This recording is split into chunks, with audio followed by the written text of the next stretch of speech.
a gente precisa pensar que uma abertura de uma UTI pediátrica ou neonatal, ela tem que ser justificada com indicadores que vão comprovar, por exemplo, que há necessidade de uma demanda assistencial ou de uma demanda epidemiológica ou alguma realidade populacional. Então, esses indicadores, na verdade, são o que justificam para que essas aberturas sejam aprovadas. É a questão do número de internações de pacientes graves, né? Isso é algo que a gente acaba quantificando. Essa comunicação clara e bem definida de registro e os momentos que a gente vai definir, passagem de plantão, escrito na passagem de plantão, falado, comunicação no round e comunicação com a família, são as formas como a gente consegue tornar as condutas reais e adequadas para aquele paciente, né? Eu vejo que a UTI, ela exige uma habilidade técnica, mas também uma habilidade emocional nossa, que mexe, é o que você falou, você tinha 3 versões e uma das suas versões é mãe.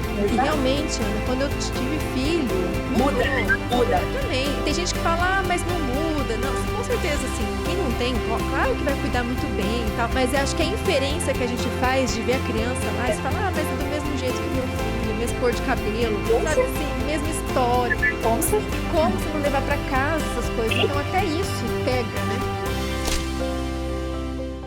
Sejam muito bem-vindos a mais um Pedincast, hoje o episódio 92, para ajudar você que está num processo de abertura de terapia intensiva, diferença da abertura da terapia intensiva neonatal, pediátrica, por onde começar, tá perdido, tem que ampliar leito e não sabe por onde começar. Por isso que o nosso tema central é o cuidar começa aqui, os bastidores da UTI neonatal e pediátrica, né? Por onde a gente começa esse processo de formação, de ter ali uma unidade de terapia intensiva pediátrica e neonatal e os passos, né? O beabá do início. E para a gente falar sobre esse tema que é desafiador, nossa convidada se chama Ana Gabriela Cavalcante Arais.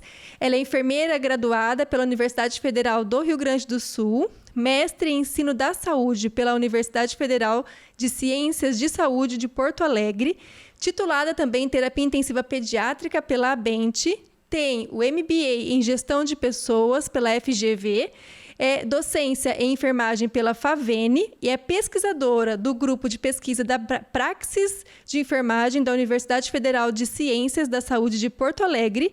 Foi coordenadora das UTIs pediátricas do Hospital da Criança Santo Antônio em Porto Alegre e atualmente ela mexe muito com esse assunto, gente. É uma expert trabalhando justamente nesse direcionamento aí da consultoria de UTIs pediátricas no Rio Grande do Sul, ajudando muito esse processo, né, do que fazer, como fazer, por onde começar. Ana, seja muito bem-vinda ao Pedincast 92. Fico muito feliz de você ter aceitado o convite para colaborar com a gente sobre esse tema. Boa noite, eu que agradeço, né, essa participação. Acho que é um assunto num momento muito propício, né? Acho que a gente está vivendo um momento muito específico, né, principalmente aqui na região sul. Então, vou trazer um pouco da minha realidade aqui do Rio Grande do Sul, que talvez seja um pouco diferente do resto do Brasil, né? Que eu sei que a gente tem enfermeiros intensivistas de todo o Brasil, né? Que acompanham, né, a pediatria intensiva, que estão buscando ser dominadores e expertos na área, né? Então, eu sei que talvez a realidade mude um pouco, né? Mas eu vou trazer, assim, com grande profundidade aquilo que a gente tem feito aqui e tem sido um trabalho muito inovador, né? Mas algo com resultados muito, muito, muito satisfatórios e eu acho que isso precisa ser multiplicado, né? E eu fico muito orgulhosa disso ser liderado por enfermeiros, né? Eu acho que isso faz toda a diferença. Eu vou compartilhar um pouquinho também dessa experiência, né? Que eu acho que o olhar do enfermeiro para esses processos é diferente, faz toda o impacto, né? Ali na ponta, né? No resultado, no atendimento. E realmente na experiência que os pacientes vão ter dentro de uma UTI, que já tem um preparo desde o início, onde tudo é pensado, né, para que a gente entregue o melhor cuidado para os pacientes pediátricos. Perfeito. Eu comentei com você um pouquinho antes de a gente começar a gravação de que lá na nossa UTI estamos pleiteando a ampliação, justamente por essa demanda sazonal. E não só sazonal, a gente sabe que UTIs pediátricas neonatais, elas são muito polarizadas, né? Região sul, sudeste ali. E ainda assim, mesmo elas sendo polarizadas, a demanda é muito grande. E aí, nessa época que a gente está vivenciando das síndromes gripais, síndrome respiratória aguda grave, a gente tem visto frequentemente aí nos noticiários crianças que ficam, muitas vezes, em suporte ventilatório, em pronto atendimento, ou se agravando em unidades de internação. E aí, por exemplo, a gente buscando essa meta de qualificar e ampliar mesmo esse atendimento, atualmente com 10 leitos, tentando ampliar aí para 16. E tem todo um desafio que eu particularmente estou acompanhando de uma forma mais indireta ali, né? Mas conhecendo um bastidor que, para mim, eu não tinha essa expertise. A gente sabe que tem, sabe das regulamentações, sabe o que precisa, mas a hora que você vê a coisa acontecendo ali, você fala, não, gente, realmente tem todo esse preparo. Mas antes da gente dar o start, Ana, eu fiz uma breve apresentação. Eu sempre gosto de começar de vocês mesmos se apresentando, né, para o pessoal, para falar justamente da onde você veio essa trajetória até chegar nessa diferenciação, né, nesse suporte de consultoria, que também é algo novo que eu vejo hoje em dia para enfermeiros, né? Exato.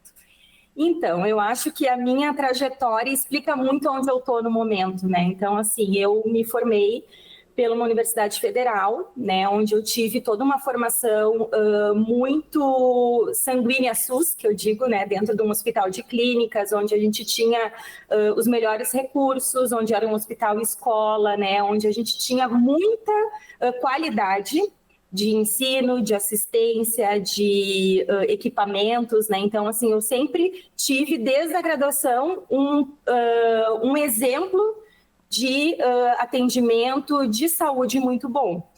Finalizei a graduação, né? Meu primeiro emprego, então eu sabia que eu queria a área da pediatria, já tinha definido isso na minha vida desde o primeiro ano de faculdade, inclusive fui toda a minha graduação bolsista do programa de pediatria, então já era algo que eu sabia aonde eu gostaria de me especializar. Me formei e aí fui atrás do primeiro emprego, né, no Hospital da Criança Santo Antônio, um hospital referência em Porto Alegre de pediatria. Mas, claro, eu achava assim, vou ser uma enfermeira de uma internação pediátrica, até talvez de uma emergência, mas UTI nunca passou na minha cabeça, né? Tinha até, assim, medo, né, de pensar, porque... Eu te entendo. Normal, né? Tinha feito estágios, né? Mas, assim, não era algo que eu almejava.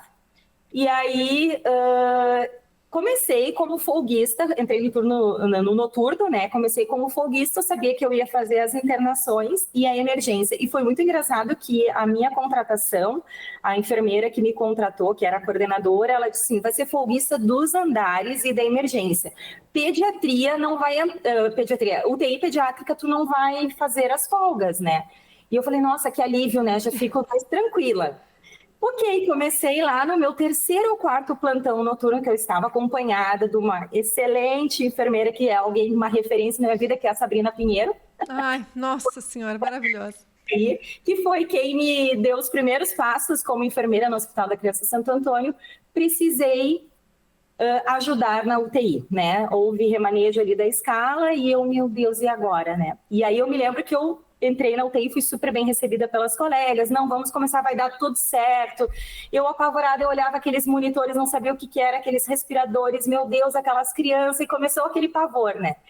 E aí eu me lembro que tinha umas 2 horas que eu estava ali sem entender o que eu deveria fazer ali dentro, né? Simplesmente de corpo presente, a alma não estava ali. E uma colega me chamou com muitos anos, né? Tinha 15 anos de UTI pediátrica, e ela falou assim para mim, o teu plantão hoje vai definir se tu ama ou se tu não vai querer nem chegar perto de uma UTI pediátrica. E eu falei, nossa, que importante essa reflexão. Sei que simplesmente foi uma correria, aquele plantão bem típico de UTI, né? Fui junto com as colegas me dando suporte, consegui. Sei que ao final, às 7 horas da manhã, eu mudei completamente meu discurso, fui na minha coordenadora e falei, eu gostaria de, a partir do próximo plantão, ser folguista da UTI, porque eu realmente me encantei com aquele ambiente, né? E aí o que aconteceu foi que poucas pessoas tinham vontade de ficar, e a partir do meu 5º plantão como enfermeira, eu comecei a ficar na UTI pediátrica. Então, o meu primeiro emprego foi dentro de uma UTI pediátrica, né? Não tinha sido técnica, então era todo um primeiro contato efetivo como profissional. E então, eu sei que ao final dessa minha experiência, me apaixonei pela UTI. E então comecei a focar o meu trabalho todo, minha formação, meus estudos, sempre na área de educação, de docência ali, e de formação ali de gestão de pessoas, pensando na terapia intensiva, né? E logo em seguida assumi a coordenação das 2 UTIs. Eram 40 leitos de UTI. Nossa, você ficou na coordenação com 40 leitos? Leitos. Mas era tudo pediátrico? Pediátrico. O Hospital da Criança Santo Antônio, ele é um hospital de 8 andares, todos pediátricos. Gente, né? deve ser um mega de um hospital, hein? Ai, dei vontade de conhecer. Não, é um espetáculo. A Santa Casa como eles estão se referindo agora, e eu concordo plenamente, né? É uma cidade da saúde, né? Que legal. Porque é um complexo onde cada estrutura física, cada prédio ali dentro é de alguma especialidade. Daí tem o Hospital da Criança Santo Antônio, que é todo pediátrico, né? Então, tinha um andar da UTI pediátrica com 30 leitos, e depois, nesse meio tempo aí que eu já estava iniciando a coordenação, foi iniciado uma outra UTI dentro de Santo Antônio com mais 10 leitos. Gente, não consigo. 30 leitos? 40 leitos no final, 40 no final. E você ficava no gerenciamento de tudo, né? Recurso humano, tudo. Tudo. E a questão é que eram em andares diferentes, né? Então, 30 leitos num andar e 10 leitos em outro andar, com equipes fixas, mas eu coordenava as 2 equipes. Um perfil diferente de pacientes, né? Então, a gente tinha a UTI do 4º andar, que a gente dizia que era uma UTI pós-operatória cardíaca, transplantes, uma UTI complexidade muito grande. E a outra UTI de 10 era assim, pré-operatórios cardíacos, bronquiolites, pacientes um pouco mais estáveis, assim, né? Assim, que fosse mais uma monitorização, não pegava pós-operatório cirúrgico. Então, tinha um perfil diferente, assim. Mas eram 40 leitos, né? Então a demanda era grande, assim, porque envolvia tudo, né? Não só a questão de gestão de recursos humanos, era a gestão de materiais, né? Que era os insumos, a capacitação, os treinamentos, né? Então, assim, claro, tinha um time muito forte de enfermeiros, assim, que com certeza isso aí foi um motivo do serviço dar certo, né? E aí eu saí deste local, fui para outra UTI e fiz alguns temporários ao longo da jornada, sempre em UTI pediátrica, né? Não sei trabalhar em outro local, fiz UTI também, né? Um pouco antes de assumir a coordenação.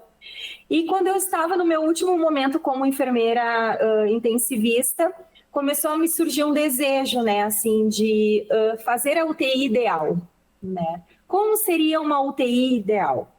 Porque daí eu tinha um viés, né, que era ter passado por vários serviços de saúde, ter uma formação muito boa da graduação, e nesse meio tempo me tornei mãe, né, tive meus filhos. E aí eu tinha 3 pensamentos numa mesma pessoa, que eu pensava, como era uma UTI ideal sendo uma enfermeira assistencial, como seria uma UTI ideal sendo uma coordenadora de uma UTI pediátrica e uma UTI ideal sendo uma mãe, né? De algum dia talvez precisar de um atendimento. E me surgiu o desejo de isso aí deve ter um planejamento, né? Assim, isso tem que existir um local ideal, porque eu tinha experiência de várias UTIs e tinha, assim, pontos super positivos numa, outros que talvez não era legal. E eu sempre pensava, se eu pudesse unir todas numa só, ia ser perfeito, né? Ia ser muito bom. E aí eu comecei a estudar sobre isso, né? O que precisava para abrir uma UTI. E aí esse sonho ficou ali, né? E eu trabalhando como enfermeira assistencial, até que em 2023 eu recebo um telefonema, e foi bem despretensioso mesmo, de uma médica que eu tinha trabalhado, me perguntando se eu não topava fazer um projeto de uma operação inverno com ela. O que é a Operação Inverno? Eu não sei se vocês têm aí essa política de saúde, mas aqui em Porto Alegre a gente tem um programa, o programa, na verdade, direcionado da prefeitura para conseguir dar conta da demanda no nosso inverno, né, dos atendimentos de terapia intensiva pediátrica.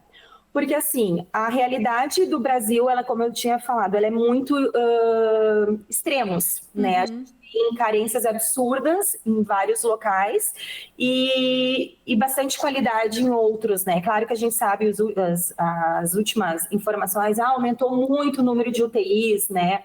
Abriram novos leitos e, né, a gente tem muitas informações, mas elas estão muito concentradas numa mesma região, né?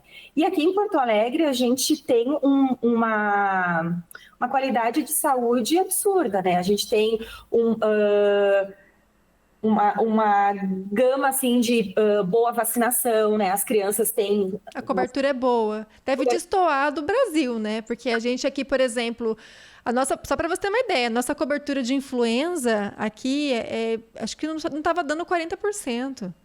Sabe, assim, tanto que é o que você falou, o município ele está correndo atrás de estratégias sazonais, tanto para ampliar a vacinação de influenza, que a gente está vivendo aqui um problema sério e que eu vejo que a nível nacional está bem complexo, influenza pegando idosos e adultos, mas também para a reestruturação da hierarquia e das referências de atendimento no município, justamente para desafogar algumas áreas, porque na UTI os leitos ainda não conseguem ser ampliados, né? Então a gente tem que melhorar a qualificação hierárquica para vir realmente aquele que tem necessidade ou que complicou, né? Enfim. Não, e essa é uma realidade de Porto Alegre que, apesar assim de a gente ter crianças saudáveis, que a gente possa dizer assim, né? Acho que também tem essa questão social muito associada, né, na área no sul do país, vamos dizer assim, né? A gente acaba tendo uma qualidade, informações, né? Acesso à informação talvez de uma maneira mais fácil do que o resto de algumas localidades. Então, assim, a gente tem crianças que acabam tendo cuidados que evitam algumas doenças, né? As mães são muito cuidadosas e outras questões, mas assim, chega no nosso inverno, o que nós temos de leito não é suficiente, porque muito frio, né? Exato, nós temos um perfil de doenças de inverno, né? Isso há anos a prefeitura tem esse olhar.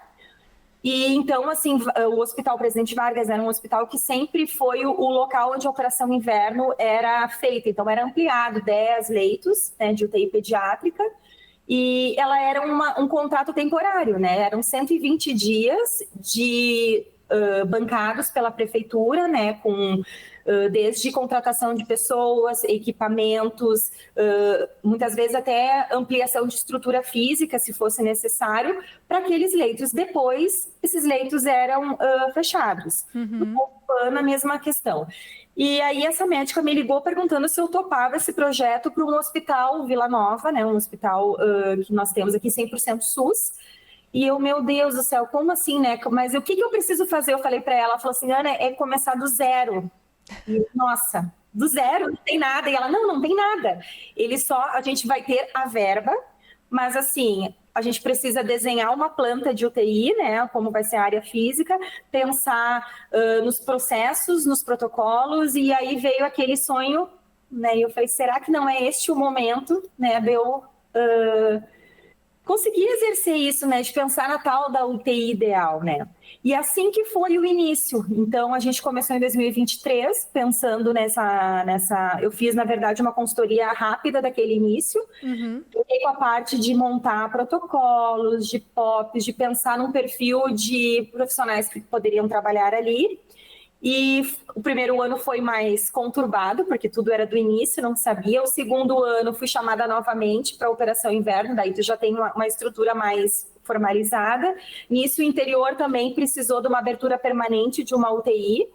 E aí, assim foi indo, né? Então, hoje, a gente tem eu penso assim, que se tem um modelo, uma metodologia a seguir para essa formação, mas ela começou como um sonho de montar uma UTI com todos os pontos positivos de várias UTIs que eu conhecia e talvez amenizando os pontos de fragilidades que eu também tinha reconhecido em alguns locais. E isso tem dado muito certo, assim, a gente está com o 3º ano do projeto ali no Vila Nova, inauguramos na segunda-feira. Esses 2 invernos que passamos, atendemos quase 400 crianças, né? Só nessa época sazonal? Só nessa época sazonal. Ele abre Olha só. dias. Foi feito em 2023, nós atendemos 200 crianças e ano passado foi 193 crianças, né? Que legal. E crianças muito graves, né? Problemas respiratórios gravíssimos, crianças assim, que a gente pensa assim, ó, se não houvesse esses leitos de UTI, nós sabemos o desfecho que teria. Morre, né? Taxa de mortalidade, a gente teve assim, ó, menos de 1% dos nossos pacientes, né?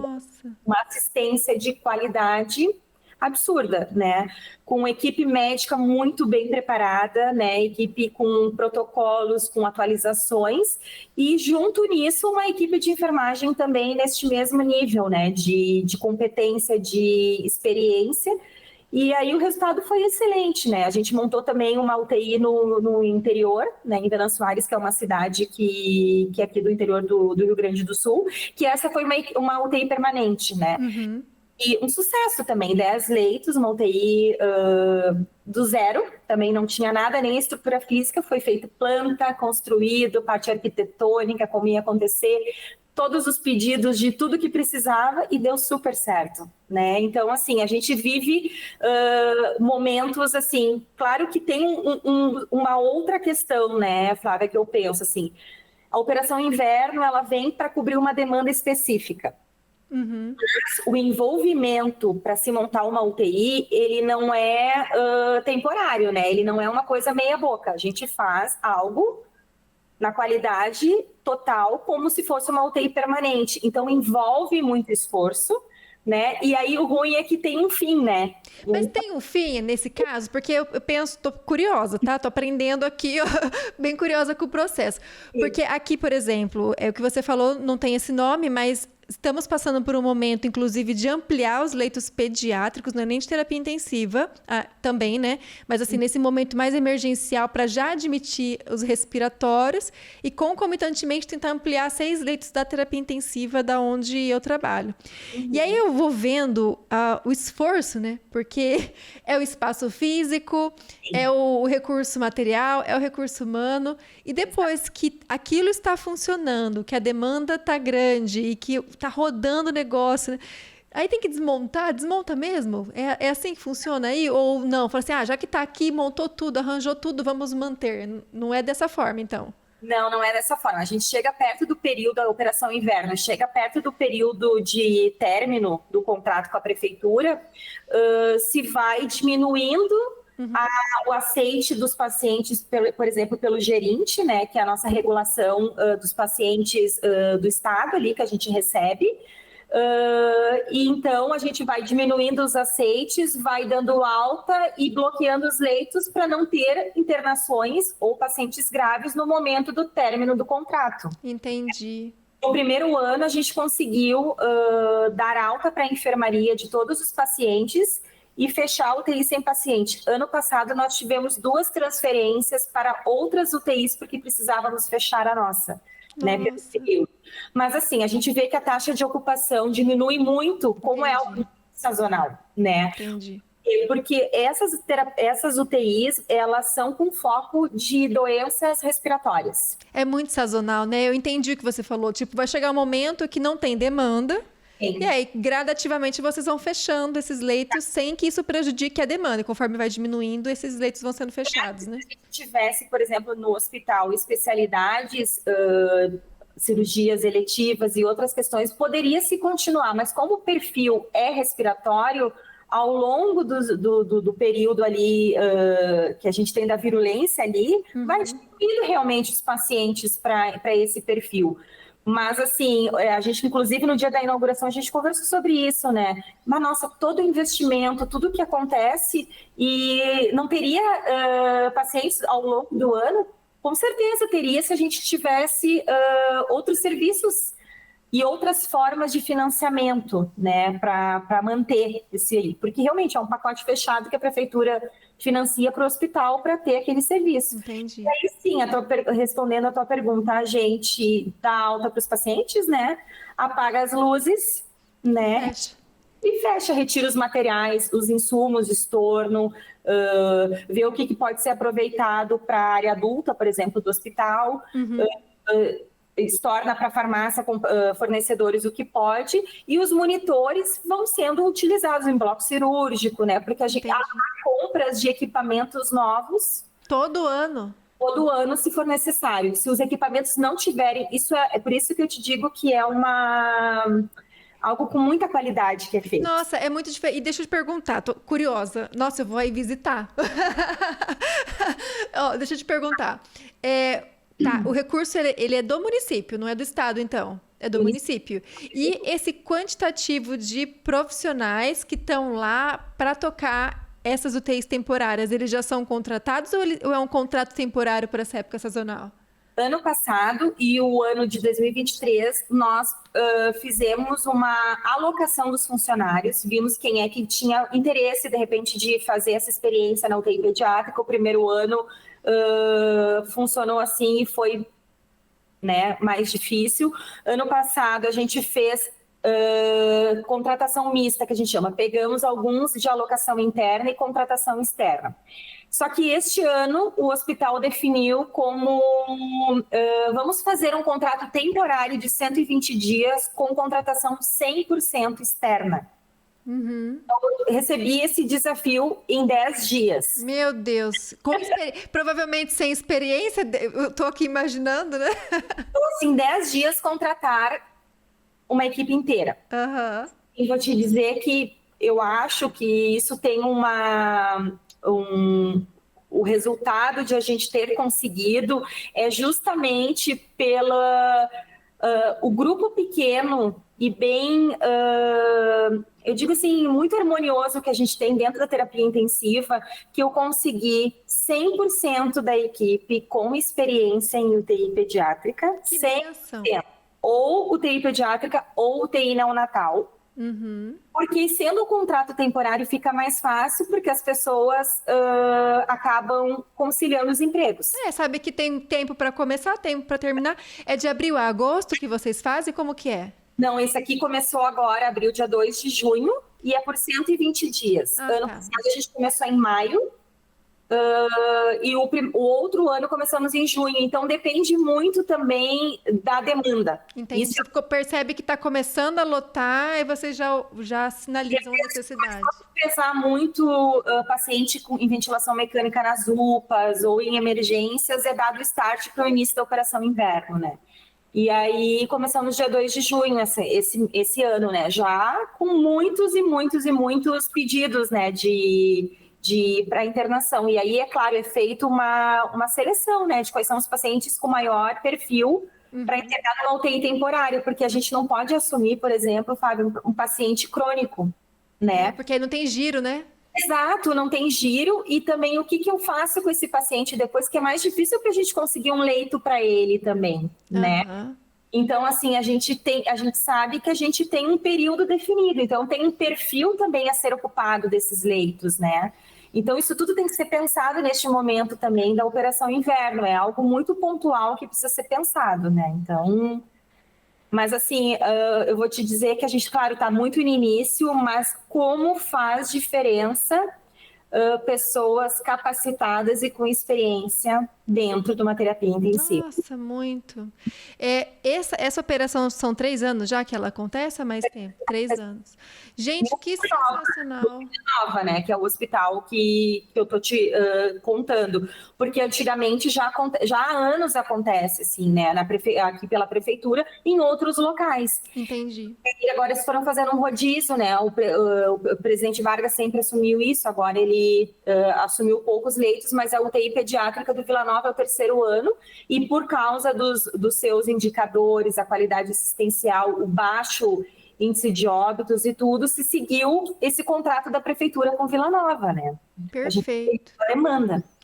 Nossa, perfeito, porque tem muito sentido. A gente pensa A gente está enfrentando uma época tão complicada, né? A gente vê crianças que são previamente rígidas ou com comorbidades, assim, mas as previamente rígidas assustam. Elas estão vindo com um avanço, um acometimento pulmonar muito importante. Aí você vai ver ou a influenza, ou a influenza e-Covid, ou a Covid, ou a sincicial respiratória, ou um mix viral ali, que você nem sabe mais, né? Qual que está acometendo mais a criança ou não, né? Exato, e aí, assim, a gente vai pegar uma regulamentação de uma UTI pediátrica, daí tu tem ali, pacientes com 29 dias até 14 anos, por exemplo. Uhum. Desde o ano passado, a gente tem pego bronquiolites gravíssimas em bebês de 5 dias. Que não teria o perfil de idade para internar uma UTI pediátrica, mas ele teve alta no momento do nascimento, não volta uma bronquiolite para uma outra CTI neonatal. Sim. Para onde vai esse nenê? Vai para uma UTI pediátrica. Então, a gente também tem visto que o perfil, inclusive, de faixa etária tem mudado na UTI pediátrica, né? Devido assim, pacientes de 5, 6 dias com bronquiolite, né? A mãe, inclusive, nos perguntou ano passado, a gente achou até interessante a pergunta dela, mas ele nasce já com a bronquiolite, né? Porque ele não saiu de casa, tem 5 e graves, né? Então, a gente vê que está mudando o perfil das bronquiolites, né? Elas estão mais severas, a gente vê isso, né? Exato. Algumas coisas a gente foi colocando, da importância da gente ter UTI. Eu achei sensacional essa iniciativa e faz todo sentido pensando de como funciona a sazonalidade na região sul do país, que sofre muito com as quedas de temperatura, naturalmente já, né? Agora, nessa época, também começa a sofrer bastante. Enfim, e ter uma estrutura de recurso material, humano, um giro financeiro talvez melhor se a gente for comparar com regiões, né? Norte, Nordeste. Então, faz muito sentido e eu tenho certeza que esse depoimento, só de você contar essa experiência, já vai dar insights para outros locais que vai ver que vale a pena investir, porque estamos falando de criança, né?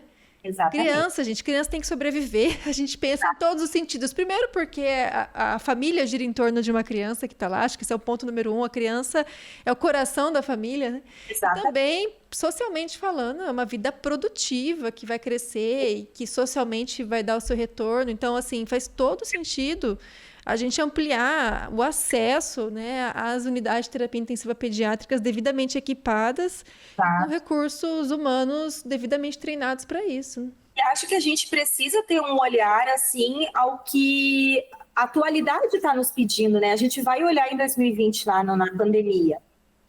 Não tivemos crianças, as bronquiolites, onde ficaram as bronquiolites? Cara, tudo para agora. Estou pensando, por quê? Porque, claro, diminuiu a circulação das pessoas, tudo. A gente teve muitos leitos de UTI pediátrica que foram transformados em UTI adulto naquele período, porque não se tinha demanda de pacientes pediátricos, né? Ano passado, a gente teve aquela tragédia aqui Nossa, foi. No Rio Grande do Sul. A gente teve, além das bronquiolites e questões respiratórias, tivemos doenças graves ligadas à água. Nossa, é verdade. Leptospiroses gravíssimas, né? Doenças parasitárias, muito que não era o nosso perfil, mas foi uma demanda da enchente que a gente precisou também atender, né? Atrás. Então, esse ano, o que entrou no cenário? Dengue, que a gente não tinha. Assim, a gente vai mudando o perfil para atender com qualidade e estar à frente, né, nesses atendimentos, porque realmente tem mudado o perfil dos pacientes, né? E precisa estar pronta para receber esse paciente também, né? Então, eu acho que essa questão de estar atualizada, e isso eu vejo que em Porto Alegre, Rio Grande do Sul, é uma área privilegiada, né? Eu acho que eles têm esse olhar, assim, muito pontual, né? O que está acontecendo. E foca nisso, né? Investe nisso. Sim. Então, claro que o objetivo agora, né, que a prefeitura vê esses resultados bons, vamos pensar na permanência dessa UTI. Tem essa fala. Nossa, muito legal.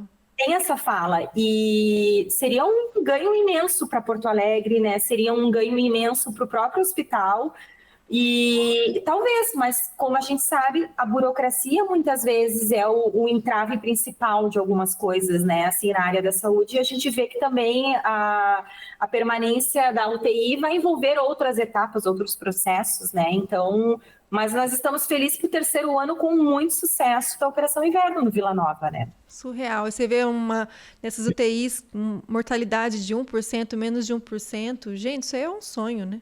Isso é indicador de UTI de primeiro mundo. Claro que não é o perfil, né, de criança crônica ou crianças mais... Sim, Nossa, sim. pensar que a criança que interna nessa UTI, considerando toda a trajetória dela, ou previamente ígida, ou com comorbidades mais leves, que ali só vai morrer o que é inevitável, né? Então, isso impacta muito.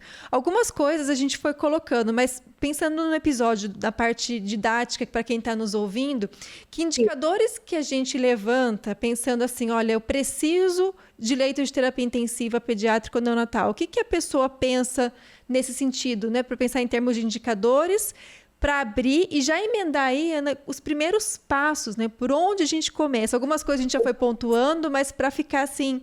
Para quem está pegando já está pegando o caderno, né, gente? Se trabalha com isso, tá enfrentando isso, tenho certeza que está ouvindo esse episódio com o caderno na mão e a caneta anotando. Não, acho que isso é importante, porque muito mais do que um sonho, as crianças merecem, e isso é né, o atendimento ideal, e isso, né, faz parte do pensamento do SUS, a gente precisa pensar que uma abertura de um serviço de saúde, né, de uma UTI pediátrica ou neonatal, ela tem que ser justificada com indicadores que vão comprovar, por exemplo, que a necessidade de uma demanda assistencial ou de uma demanda epidemiológica, né, ou alguma realidade populacional. Então, esses indicadores, na verdade, são o que justificam, né, para que essas aberturas sejam aprovadas, né? Então, assim, quais são os indicadores que a gente tem, por exemplo, para a UTI pediátrica, para justificar, que foi o que a gente usa muito para a Operação Inverno? É a questão, número de internações de pacientes graves, né? Isso é algo que a gente acaba quantificando. As transferências entre os hospitais por falta de uma UTI pediátrica. Então, tem um paciente que agravou na minha internação ou na minha emergência e eu não tenho dentro do meu próprio hospital aonde receber esse paciente. Isso também é um indicador. O tempo médio de espera por leito de UTI pediátrica é o principal, né? Qual tem sido? O tempo que essa criança aguarda no gerente, né? Que é o sistema de regulação. Quantos dias demora para ela ser aceita em alguma UTI? Isso nos mostra que se o tempo de aceite é grande, é porque faltam leitos, né? Essa criança não estaria esperando se tivesse uma demanda adequada.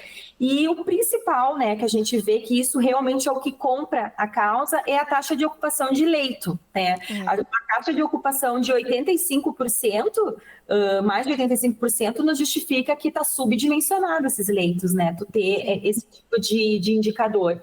Então, para a pediatria, esses são os principais que a gente consegue justificar a necessidade da abertura de leitos. A importância da gente ter isso bem registrado nos ambientes, porque numa dessa você não tem esses indicadores bem registrados, esse subregistro ele vai pesar muito negativamente quando a gente pensa em ampliação de leito, né? Ou inauguração. Eu penso assim que para um hospital, quando ele quer ampliar algo, a primeira coisa que ele precisa ter é comprovação numérica daquilo que ele quer. Né? Então, os indicadores são o braço direito de qualquer ampliação dentro de um hospital. Porque, na verdade, a gente tem uma percepção assistencial e se ela não for transformada numa escala, num número, eu não tenho o que fazer. Né? Então, esses indicadores é o que realmente vão comprar a causa, né? Tipo assim, não, isso aí realmente é necessário. Por exemplo, para uma CTI neonatal, né? O número de prematuros. Né, isso também nos diz é um índice que nos comprova, um indicador que nos comprova de que há necessidade de leito de CTI neonatal, prematuridade, né, doenças congênitas diagnosticadas durante a gestação, pré-natal bem feito. Então, é um serviço ligado no outro, mas quando tu tem indicadores, justificam, né? Não, eu preciso de uma CTI neonatal que amplie leitos, ou aumentar o número de leitos de uma UTI pediátrica. Preciso de números que vão confirmar aquilo da minha necessidade. Porque também ampliar leitos sem ter uma justificativa não existe, né? É muito recurso envolvido, né? Exato. E até a importância de ter esse registro das crianças que ficam, por exemplo, em pronto-socorro e não tem vaga na UTI, ter aquele registro do pedido de vaga, né? Aquela coisa, para deixar bem claro que tem vaga represada no pronto-atendimento, que na UTI não tem vaga. Tem isso também para ver fila, elencar a prioridade de admissão, né? A nossa regulação, o gerente, ele tem um sistema que ele vai nos contabilizando os dias de espera, né? Que esse paciente está aguardando qualquer especialidade, né? E para nós o que nos chama é leitos de UTI, né? E isso para nós é o nosso principal. E vamos dizer, para o aceite, muitas vezes, do paciente, o que mais é levado em conta, fora a questão clínica do paciente, é a espera dessa criança. Quanto tempo essa criança está esperando? Porque dependendo da cidade, a localidade que ela está, isso piora muito. Porque o transporte também é uma condição que precisa ser avaliada, né? Tem condições, existe um transporte avançado de uma ambulância que possa trazer a criança, e vou te dizer que muitas vezes é helicóptero que faz a transferência das crianças. Tu tem que ter um hospital com heliponto para receber esses pacientes do interior, por exemplo, que não tem via terrestre para chegar. São muitos indicadores que precisam estar registrados para realmente o serviço acontecer e funcionar, né, adequadamente. E uma vez que a gente tem esses indicadores, está comprovado que realmente precisa, gente, se vocês não têm se organizado, já começa a ver, né? Porque com certeza vocês também estão sofrendo nessa época sazonal, assim como nós estamos sofrendo. Então, assim, é muito importante. Eu vejo que essa questão numérica, a gente tem que abrir os olhos, né, enquanto enfermeiros, não só para pensando no nosso tema em si de abertura, mas para tudo, né? Infecções hospitalares, né? O uso de respirador, monitores, que são controles que vão mostrar se está faltando, se não está, para conseguir aquisição. Então, realmente, eu sei que é uma coisa meio chata, às vezes na prática do dia a dia, esse controle, mas o quanto ele é importante para a parte administrativa e para que as coisas não faltem, as coisas funcionem. Eu acho que quando a gente entende o propósito muda, né? Exato. Eu entendo, assim, eu me lembro no início, que tanta escala que tem que fazer, que tanta informação tem que registrar, né? Porque eu não entendia para que servia aquilo ali. Por isso que eu busco isso com os enfermeiros, de eles se apropriarem de que isso não é mais uma demanda. Exato. Que isso, na verdade, são a maneira de como melhorar os processos dentro do hospital, né? Então, acho que quando muda a nossa perspectiva também do entendimento por que eu estou fazendo algo, se torna... acho que tudo que tem um propósito muda a nossa motivação de fazer, né? Então, eu acho que talvez também isso seja importante, né? Os enfermeiros entenderem para que tanto registro, né? Porque isso tem um impacto, né, importante nos processos, né? E aí, pensando quais são os primeiros passos? Então, ok, preciso abrir leito. Para onde eu vou? Começa por onde, Ana? Importante, assim, né, a questão como gestão, né? O gestor é pensar na viabilidade financeira que ele tem para isso, né? Porque, eu tenho indicadores que comprovam, talvez, que a minha região, né, o meu local ali, seria legal a abertura de uma UTI pediátrica. Mas eu tenho essa viabilidade financeira, eu tenho essa viabilidade técnica, e como é que a gente sabe disso, né? A viabilidade técnica, aí nós vamos para as nossas RDCs ali, né? A RDC7, que é o requisito, eu sempre digo, né? 500 mil pontos, mas ele é os requisitos mínimos para a abertura de uma UTI, né? Então, o mínimo eu preciso ter aquilo ali para pensar na abertura. Então, é questão, assim, de avaliação se aquela legislação, né, aquelas recomendações, eu tenho viabilidade de tornar aquilo ali algo viável dentro da minha instituição. A questão financeira, né? Aonde que eu vou ter esse financiamento, esse recurso? E aí tem duas maneiras, né? Eu tenho um recurso de financiamento se eu for uma UTI habilitada pelo SUS. Eu tenho uma outra forma de financiamento que seria uma UTI não habilitada pelo SUS, né? E aí as pessoas sempre perguntam, mas pode abrir uma UTI sem habilitação pelo SUS? Pode, qual é a diferença, né? As duas vão exigir a mesma rigidez de exigências técnicas, né? Mínimo ali, né?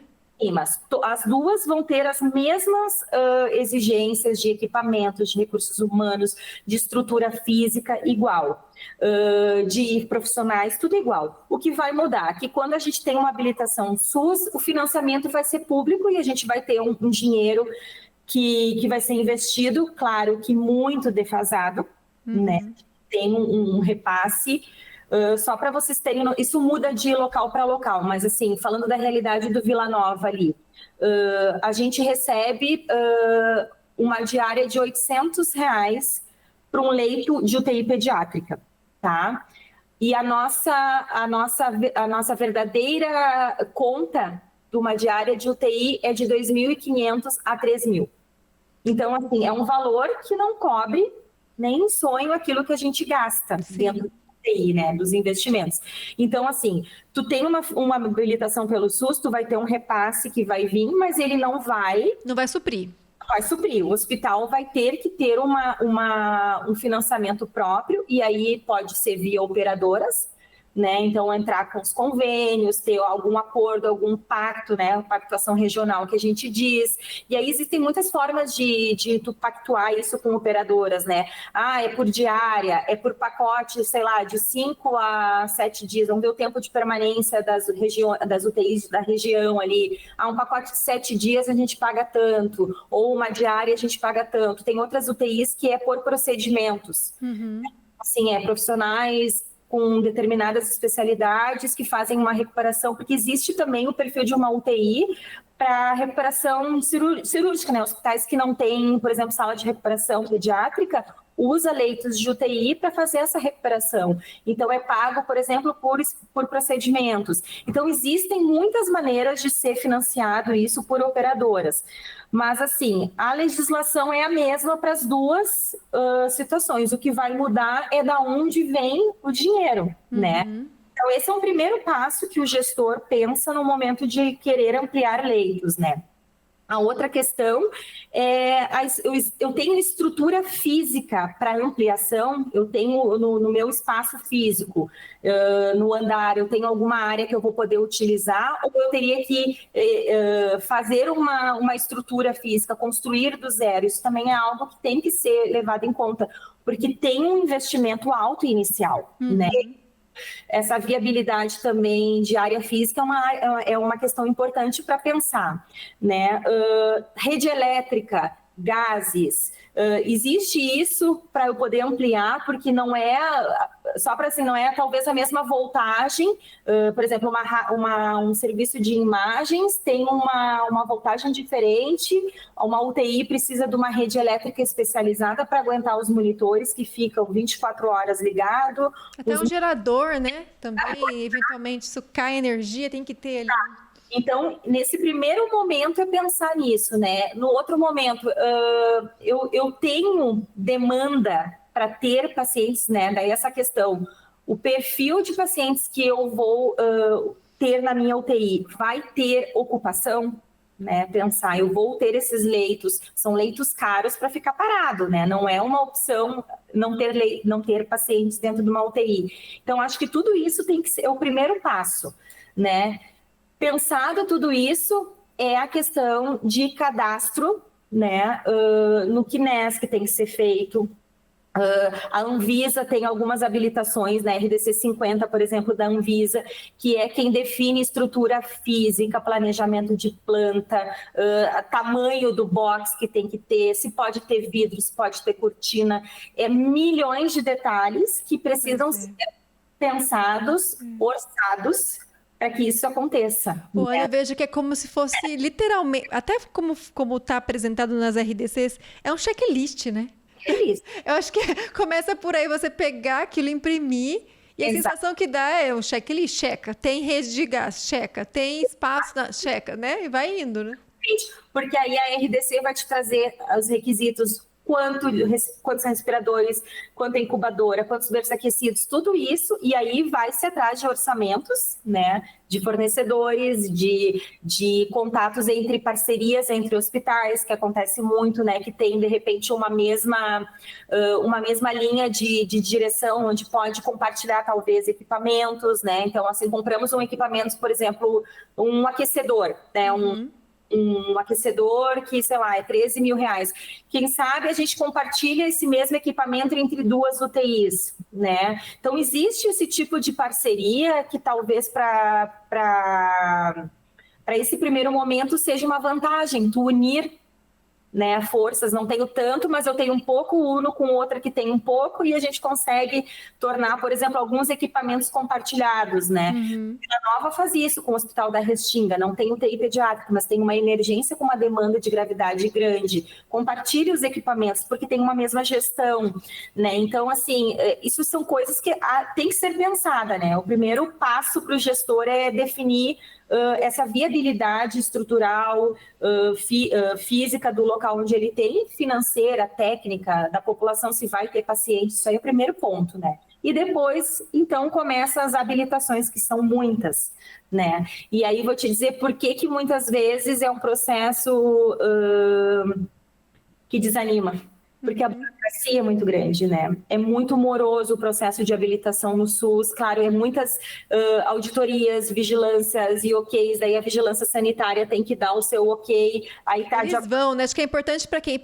Eu tô falando isso porque, é o que eu falei, a minha experiência é assistência, tá?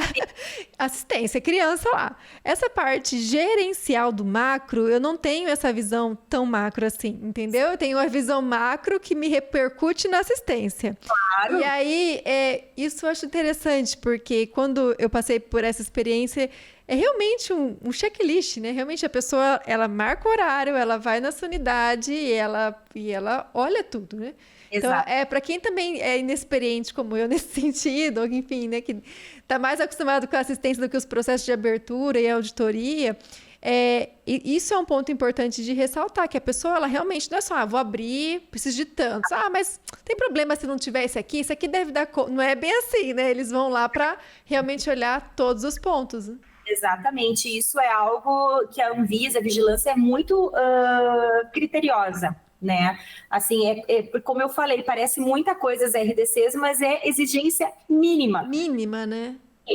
Eu sempre digo isso, né? Porque, assim, a gente com uma experiência também assistencial, a gente vê que faltam coisas que talvez não estão listadas ali, mas quem está na linha de frente sabe que uma posição de um posto de enfermagem é melhor desta forma.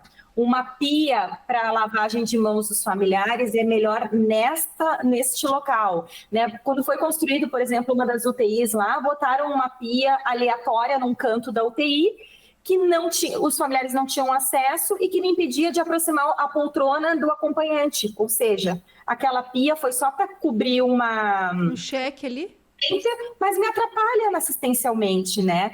Porque provavelmente ali o arquiteto olhou, tem que ter a pia, porque fazia parte, mas na assistência atrapalhava. Né? Então, como um olhar de quem sabe que tem que ter uma poltrona para o acompanhante dentro do leito, aquela pia estava atrapalhando. Né? Então, assim, o olhar, por isso que eu digo assim, o olhar de quando a gente trabalhou na linha de frente e a gente está ajudando num projeto para abrir um serviço, é muito importante. Porque aí eu olho o que é exigido pela legislação e eu sei o que é necessário para se trabalhar de uma maneira adequada ali dentro. E junto as duas coisas, e aí fica aquele modelo de potência para se trabalhar. Né? Então, assim, são muitas regulamentações, é um checklist exatamente. De carrinho, tudo, né? É legal, é tudo, gente, é tudo. É desde a parte de estrutura até o material. O que tem que ter nos carrinhos, né? Enfim, materiais esterilizáveis, tudo. parte, né? Aonde vai se preparar a medicação, a farmácia, onde está a farmácia, onde estão os medicamentos, o acesso aos medicamentos, né? Os monitores, tem entrada para pressões invasivas? Não tem. Quantos de rodízio tu tem? Ali tem um mínimo por leito, um por leito, mas tu tem que ter um extra para cada 3 leitos, por exemplo. Bomba de infusão, tu tem que ter 4 para pediatria, para neo tu tem que ter 3. Então, cada especialidade de UTI e mais os extras, né? Tem o seu perfil ali, que foi escrito e vai ser exigido, né? A vigilância vai exigir isso, os órgãos fiscalizadores vão exigir. Então, isso tem que estar no pacote, né? Pensar nisso. E existe você que tem essa experiência já há mais tempo, uma média de tempo que você falou que é bem demorado, né? Esse processo de habilitação. Na sua observação, quanto tempo entre você preencher os requisitos e ter habilitação e liberação para esses leitos? Qual que é uma média, tá? Mais ou menos de quanto tempo isso acontece? A realidade, assim, que eu vi aqui, né? Na minha experiência, assim, a gente monta um cronograma de 6 meses. Certo. De 6 meses para que a gente consiga dar a demanda e os orçamentos necessários ali, e claro que depende se o investimento alto daquele inicial já tem disponível, porque senão tem o tempo de captação de recurso, né, que eleva mais tempo ainda. Mas, por exemplo, essa operação inverno, que ela se repete todos os anos e tu tem um financiamento garantido, a gente monta a UTI em 1 mês. Que legal. Então, depende muito de que etapa que está. Mas se a gente for pegar do zero, tendo o financiamento garantido, um cronograma de 6 meses é a média que a gente tem dos preenchimentos das burocracias até a gente conseguir internar o primeiro paciente, né? Eu digo assim, até inaugurar a UTI, né? E regulamentações, assim, RDC e Anvisa, é o que a gente mais olha, né? Mais alguma coisa, assim, específico nesse processo? E aí vai muito do perfil do paciente, né? Porque umas especialidades, por exemplo, que vai atender paciente de trauma, tem outras questões de órteses, próteses e outras questões que também tem que ter habilitação. Então, vai muito do perfil da especialidade que vai se internar. Tá. Então, e aí, bom, feito isso, né? Tem recurso material. Aí a gente vai para o recurso humano, que eu sei que existe, que você falou, tem lá uma proporção mínima, mas vamos pensar, quem são obrigatoriamente ali em regulamentações que preciso ter para habilitar e quais as competências que esses profissionais precisam ter ali para estar à frente da terapia intensiva? O que a RDC nos exige, né? É o coordenador médico, né? O coordenador de fisioterapia, o coordenador de enfermagem, e aí nós vamos ter a parte assistencial mínima para, por exemplo, o enfermeiro para 8 leitos, o médico para 10 leitos, né, e um técnico para 2 leitos. Isso aí é o mínimo que a gente tem. Vou te dizer que, assim, os primeiros 2 anos a gente seguiu exatamente a RDC. Para esse ano conseguimos um pouquinho mais de flexibilidade ali, e estou com um recurso humano ótimo, né? Dá vontade, dá até medo de falar, assim, mas o que nós conseguimos, né? Para 10 leitos, conseguimos 9 técnicos de enfermagem. Nossa! Por período? Por esses 120 dias. Gente. 9 técnicos de manhã, 9 técnicos de tarde, que a demanda é maior, e aí botamos 7 técnicos à noite, né? Pela questão... Maravilhoso, né? Olha a assistência que se consegue dar com isso. E quantos enfermeiros? 2 por turno. Então fica 2 para cada um, fica com 4? No caso, 5. Ficam 5 pacientes para cada enfermeiro. Ai, gente, que sonho. Mas, Flávia, isso aí é um pacote fechado, não é a realidade, né? Mas, assim, por que eu estou te dizendo isso? Por isso que se conseguiu dar uma assistência de tanta qualidade para ele. Por isso que eu volto a dizer, é uma regulamentação mínima, mas quando a gente consegue mais do que isso, o impacto é uma taxa de mortalidade de menos de 1%. Isso que eu ia chegar, tá? Porque você está me falando assim, estou pensando, pessoas que já têm uma experiência, você já pega 9 pessoas por período que já tem uma experiência no manejo da criança grave. Olha a individualidade da assistência que você está proporcionando. Além do enfermeiro conseguir se concentrar no processo assistencial dele para 5 crianças, isso vai impactar no 1% que você me falou, menos do que 1%, que é indicador de primeiro mundo, né? Como as coisas elas estão interligadas. Exatamente. Consegue fazer, é claro que o nosso perfil de escolha foi ali, pré-requisito, né? Experiência. É, isso. Uhum.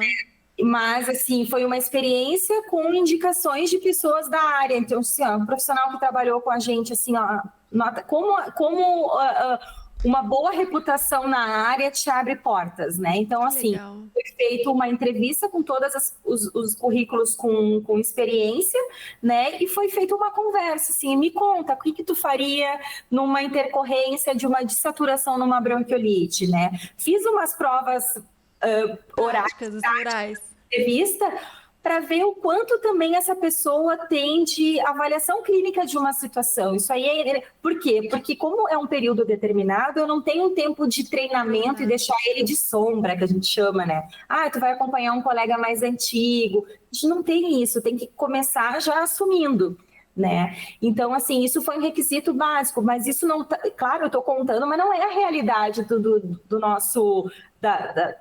a realidade das instituições. Mas o que eu quero dizer com isso é o quanto isso impacta numa assistência, né? Por tu pegar pessoas, assim, qual é o perfil dessas pessoas? São pessoas, em primeiro lugar, que querem estar na terapia intensiva. Eu acho que isso define muito da qualidade assistencial, né? Porque quando tu remaneja alguém para a área e a pessoa vai porque não tem opção, a contragosto, isso já impacta também na atuação dela, né? No quanto ela se envolve com aquilo ali.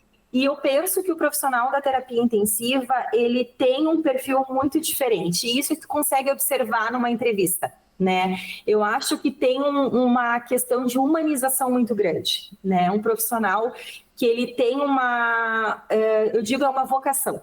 Né? Ele tem, parece que um chamado para aquilo ali. Então, fora a parte técnica que a gente vai aperfeiçoando conforme o nosso interesse, conforme o nosso estudo, conforme a nossa prática, essa humanização, essa sensibilidade, ela vem junto, né? E para quem tem a vocação para a área da UTI pediátrica, isso a gente avalia muito. Então, é aquela pessoa que vai ter que saber que vai trabalhar 24 horas com a família junto.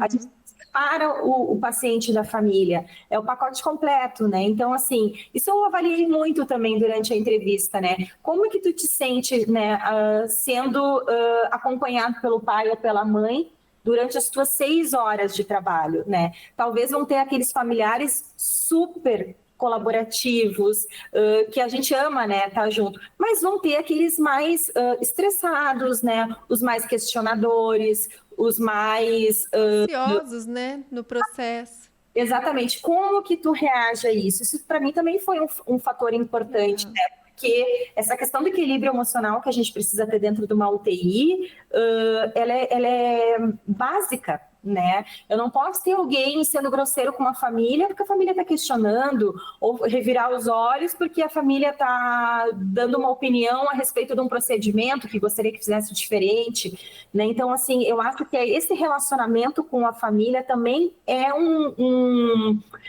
uma área a ser avaliada no profissional que vai trabalhar dentro da terapia intensiva. Uma área bem prática, assim.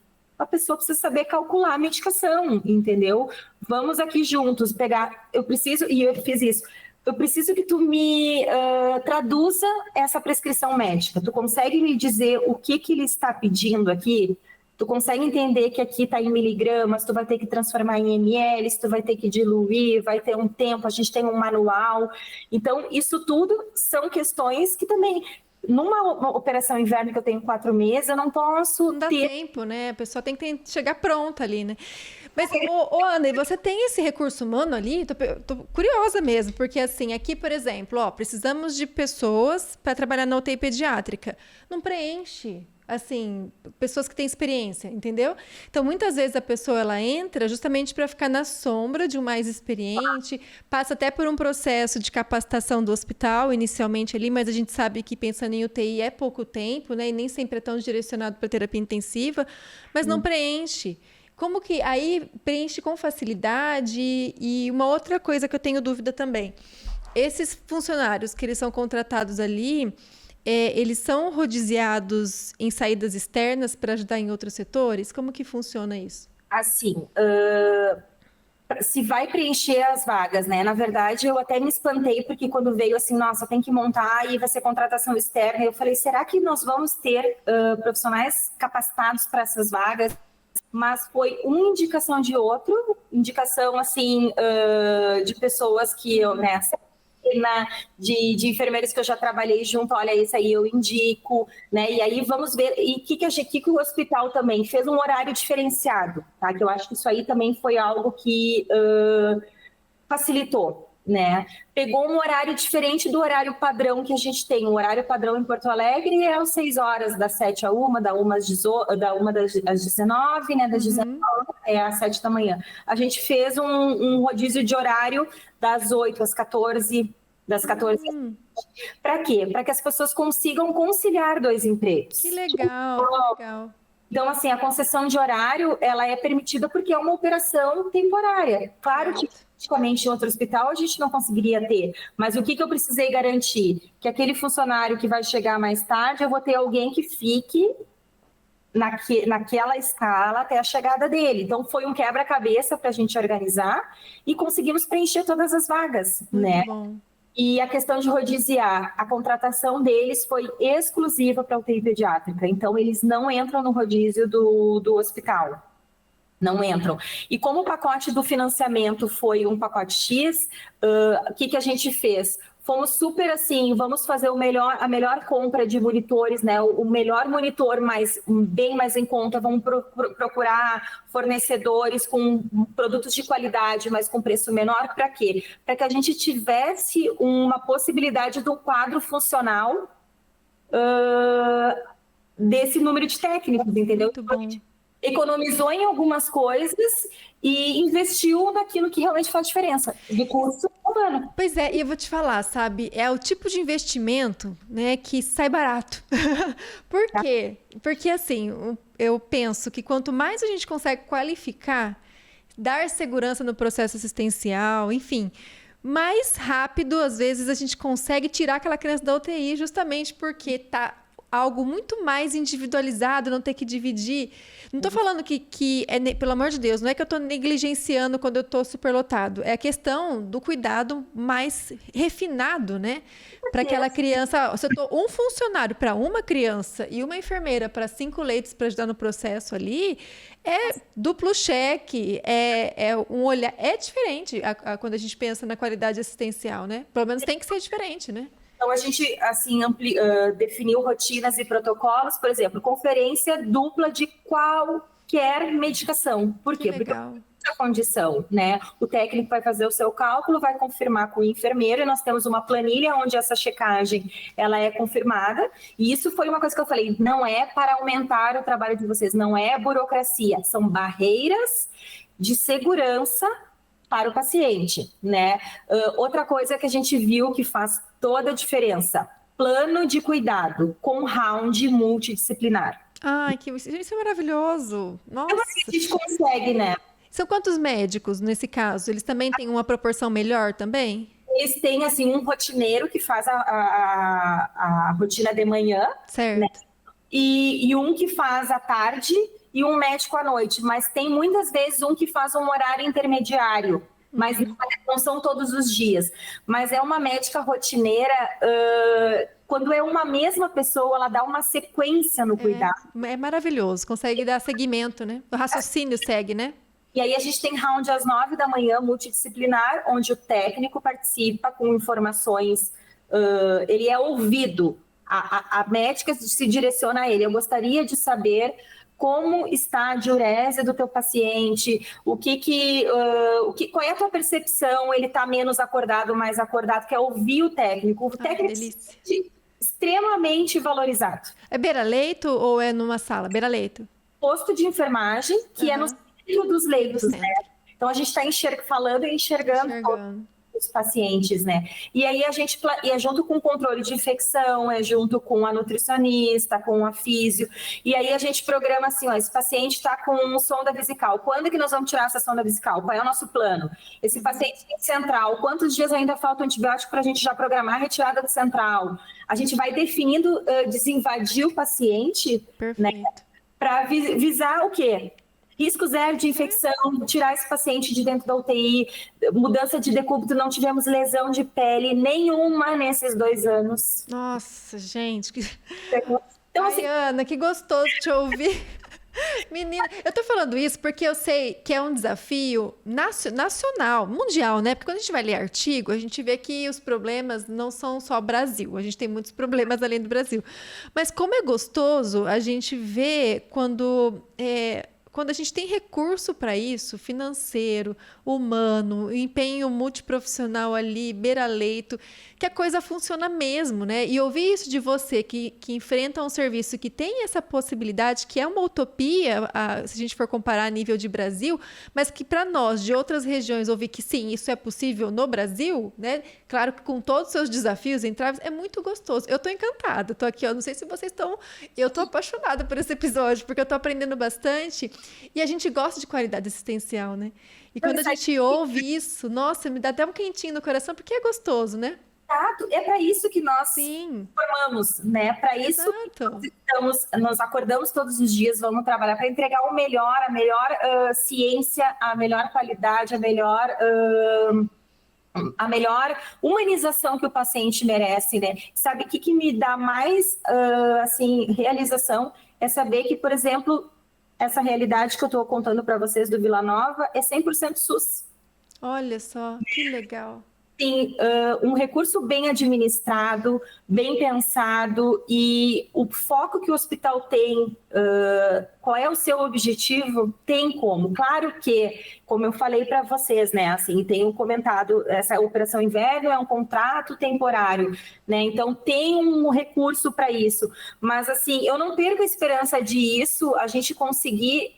É uma caminhada grande, né? Mas a gente conseguir estender isso aos serviços que já estão implantados, né? Conseguir melhorar a qualidade, conseguir melhorar o nosso quadro funcional, sim, né? Não é luxo. Eu sempre digo assim, ó, eu não posso olhar e pensar, meu Deus, que luxo isso. Meu Deus, é isso que os pacientes merecem. É ter um técnico que consiga dar atenção para ele um turno inteiro, é ter um enfermeiro que consiga avaliar, não é apagar esse incêndio. Não é, exato. Às vezes a sensação que eu vejo quando a gente está com 10 crianças, né, e eu estou assumindo plantão, a sensação é exatamente essa. A gente vai apagando incêndios e, graças a Deus, a gente aprende, né, vamos dizer assim, a gente aprende a ter o feeling das prioridades. Pra gente, né? Isso é muito importante. Quem não tem que desenvolver o feeling das prioridades quando a gente está em umas situações como essa, mas que é um sonho mesmo a gente poder ter uma assistência mais dividida ali. E mesmo dividida, a gente sabe que é uma sobrecarga grande, né? E aí, eu acho que pontos que eu também queria ressaltar, que é assim, que você falou, o mínimo, né? Físio, médico, enfermeiro, mas no seu round a gente tem nutricionista, com certeza deve ter psicologia, né? Serviço social. Quanto esses profissionais, eles são essenciais para uma UTI. A gente deveria, farmacêutico clínico, gente, com sonho de consumo, a gente tem um farmacêutico ali, né, gerenciando os processos das medicações também junto com a gente, que é essa corresponsabilidade do manejo da criança grave, né? Exatamente. A RDC ela nos traz os coordenadores, né, que são médico, coordenação médica de físio e de enfermagem, mas fala da equipe multidisciplinar. Claro que deixa assim, em aberto aquilo que é disponível em cada instituição, né? Mas assim, o quanto a psicologia, o serviço social, a fonoaudiologia, a nutrição, são apoios... de apoio ali, né? Definitivos, né, para uma evolução positiva do paciente, né? E é todo mundo focado no mesmo. Eu sempre digo decisões compartilhadas. É esse o objetivo do nosso round, né? A gente definir cada um na sua expertise aquilo que promove a melhora e a alta daquele paciente, né? Então, é muito rico essa troca, né, desses profissionais, desse envolvimento, e cada um sabendo que não tem um estrelismo de ninguém ali. Todo mundo tem o mesmo peso né, importância, né, para o cuidado, né? Exatamente, com funções diferentes. Sim. Né? E eu acho que é isso que torna o ambiente dentro de uma UTI. Vou te dizer que por que eu acho também que as pessoas quiseram vir trabalhar. O clima muito bom de trabalho. Ô, Ana, comunicação, pensando no clima que eu vou aproveitar o embalo aí, o quanto que você vê que a comunicação interna não ruidosa impacta também positivamente nesse ambiente? Completo. Né? A gente ter, assim, uma comunicação clara e protocolos para essa comunicação. A gente vê que isso é primordial, porque o ruído dentro de uma UTI, digo ruído de equipamentos, de choros, né? Assim, até bom quando a gente escuta um chorinho dentro da UTI, né? O paciente está bem, a gente sempre diz, chorando. Chorando, ele está perto de ter alta, né? Mas, assim, o quanto o ruído ambiental e o ruído, muitas vezes, de compreensão que a gente tem, né? Tu me falou algo e eu entendi diferente, impactam, e quem o prejudicado é o paciente, né? Então, assim, por que a gente tem uma comunicação em alça, que a gente chama? São aquelas definições, assim, paciente precisa estar em NPO, definimos no round, a partir das 18 horas para determinado exame. Né? Isso é falado no round, isso é passado do enfermeiro para o técnico, isso é passado na passagem de plantão, isso é registrado, né? E aí é comunicado à equipe da nutrição, né? Então, assim, tu tem muitas barreiras para não administrar a dieta, por exemplo, para aquele paciente, e a orientação da família. Né? Então, assim, a partir das 18 horas, né, o seu filho não vai receber mais a alimentação porque ele tem um exame. Então, assim, se por acaso falhar toda a comunicação e chegar uma dieta, a família está orientada também. Não, mas não era às 18 horas que não ia, é a última barreira, vamos dizer, ali para o paciente, né? Então, assim, essa comunicação clara e bem definida de registro e os momentos que a gente vai definir, passagem de plantão, escrito na passagem de plantão, falado, comunicação no round e comunicação com a família, são as formas como a gente consegue tornar as condutas reais e adequadas para aquele paciente, né? E eu acho que muitas vezes também é a forma de se comunicar entre os profissionais que faz toda a diferença. Quando tu não tem estrelismo, quem é o principal, não existe hierarquia de profissões ali dentro, a gente está falando todo mundo no mesmo andar, assim, eu digo, né? Ninguém é mais ou menos, né? Então, isso também facilita eu entender o comando que foi dado, a orientação que foi dada. Se eu não, por exemplo, alguma especialidade não concorda com alguma conduta, ela fala, ela compartilha, né? Não, mas eu acho que não poderíamos fazer outra... Né? O fisioterapeuta, acho que a gente pode sentar na poltrona ou deambular com o paciente. Não, eu acredito que a gente pode fazer. Vamos compartilhar juntos, traz os teus pontos de vista, mas vamos chegar num denominador comum. Né? Então, mas isso, Flávia, é desenvolvido. Isso não vem o pacote junto. Isso a gente precisa criar esse ambiente de não estrelismo e ambiente de valorização profissional para que a comunicação aconteça. E quanto tempo você enxerga? Porque estou pensando nessa questão dos 120 dias, né?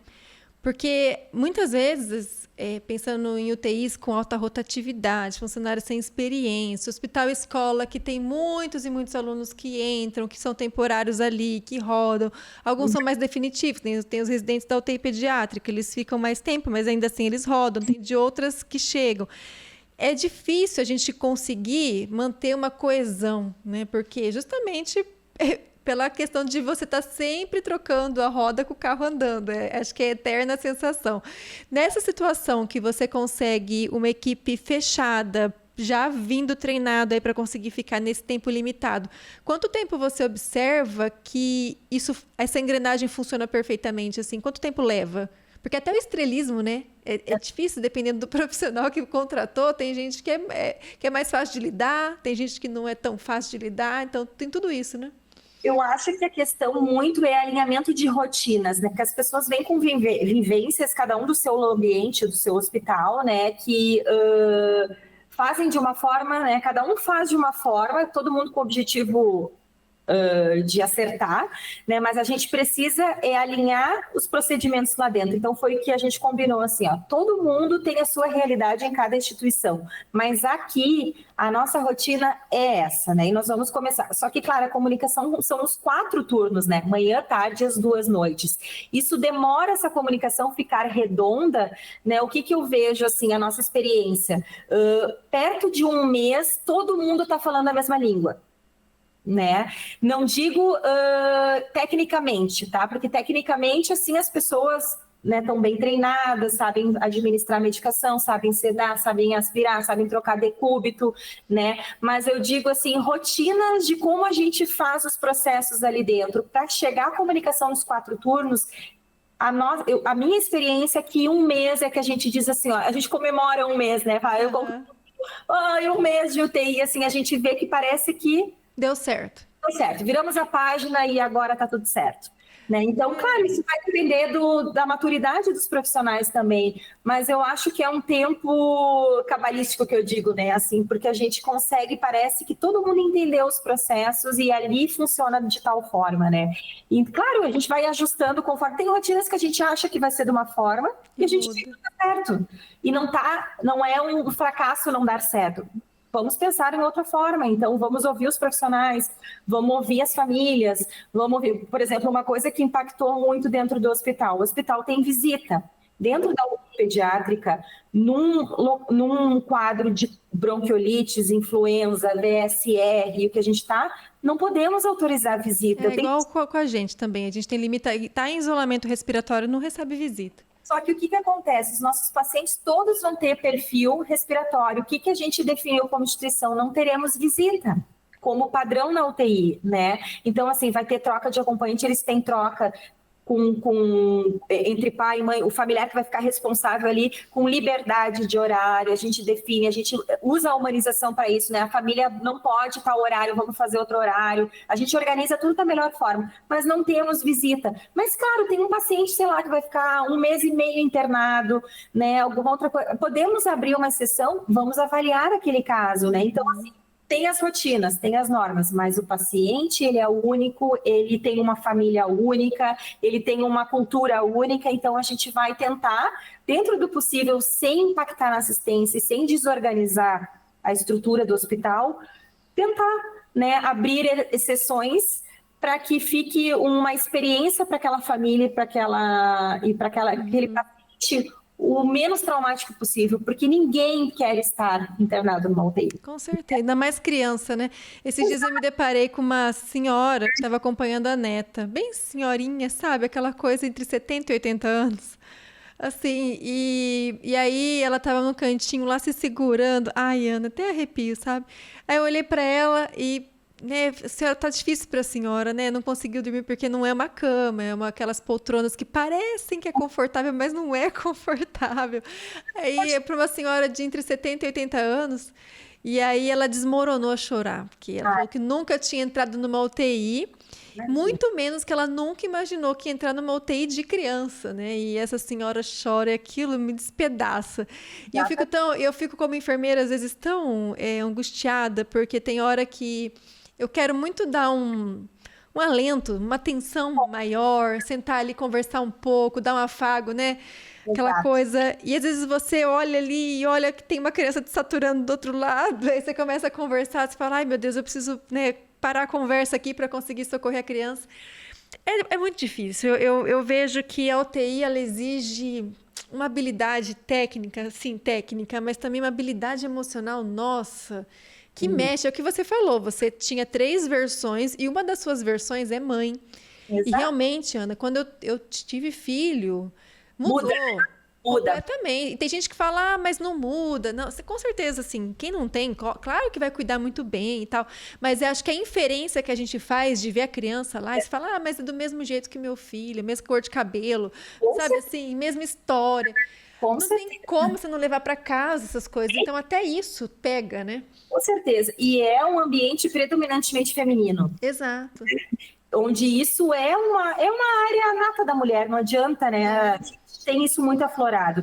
E eu, assim, quando eu sempre associo, né? O pessoal vai falar, Ana, é tão bom assim, mas assim, por exemplo, treinamento de parada, né? A gente faz treinamento de parada, conversa, treina, tudo. Eu sempre finalizo o treinamento de parada cardiorrespiratória, Flávia, falando a seguinte frase. Todos aqui estão sendo capacitados, treinados para um atendimento para salvar vidas. A gente quer, né, salvar vidas. Esse é o nosso foco, para isso nós estamos nos preparando, para isso nós somos treinados, e, enfim. Mas nós não temos garantia que o desfecho final será salvar, né? É o que nós vamos fazer com todas as nossas forças técnicas, conhecimento. Mas o resultado final a gente não tem um controle sobre isso, né?